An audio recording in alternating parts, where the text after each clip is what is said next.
Sénatrice Bernard, merci. Honorable sénateur, je me lève. Je suis reconnaissante d'être sur le territoire des Algonquins Anishinaabe, mais je suis ici pour partager avec vous des nouvelles tristes. Le 7 août, la communauté d'East Preston et tous les Néo-Écossais d'origine africaine ont fait leurs adieux à notre matriarche bien-aimée, la centenaire Eliza Brooks, âgée de 105 ans. Il existe un principe africain qu'on appelle NIA, qui signifie but ou objectif. En pensant à Eliza, je pense à ce principe qu'on appelle NIA. Elle a vécu une vie inspirante, pleine d'amour, de spiritualité et de détermination. Elle a été privée d'éducation et elle a travaillé comme employée de maison et comme femme de ménage. Mais elle était déterminée pour améliorer le sort de sa famille. Elle était mère célibataire de 4 enfants et elle a connu la pauvreté.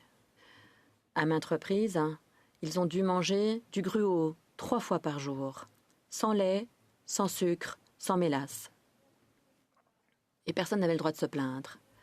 Je l'imagine en train de dire « Eh bien, au moins, on a pu manger 3 repas par jour. » Elle a appris à ses enfants qu'il était important de valoriser l'éducation et la vie. Elle a pris le temps d'enseigner d'autres compétences de base pour favoriser chez eux l'indépendance, comme la cuisine, la couture ou encore le jardinage.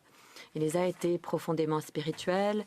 Elle était une membre active de l'Église baptiste unie d'East Preston pendant plus de 70 ans. Elle a chanté dans le chœur jusqu'à ce qu'il y a quelques mois et à l'âge de 104 ans, elle a sorti son premier CD.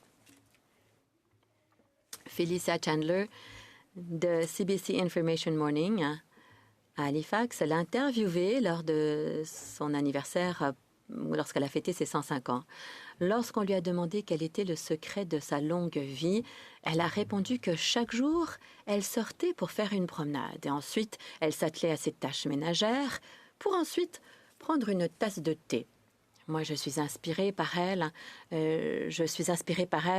Pour aller me promener tous les jours, pour apporter de la joie dans la vie des autres, pour que tout le monde puisse trouver son but. Honorable sénateur, veuillez vous joindre à moi pour adresser nos condoléances à ses enfants Deacon Fred, Phyllis, Robert Sr. et Philippe, à leurs conjoints, à ses petits-enfants et à ses arrière-petits-enfants, ainsi que la communauté d'East Preston dans sa totalité.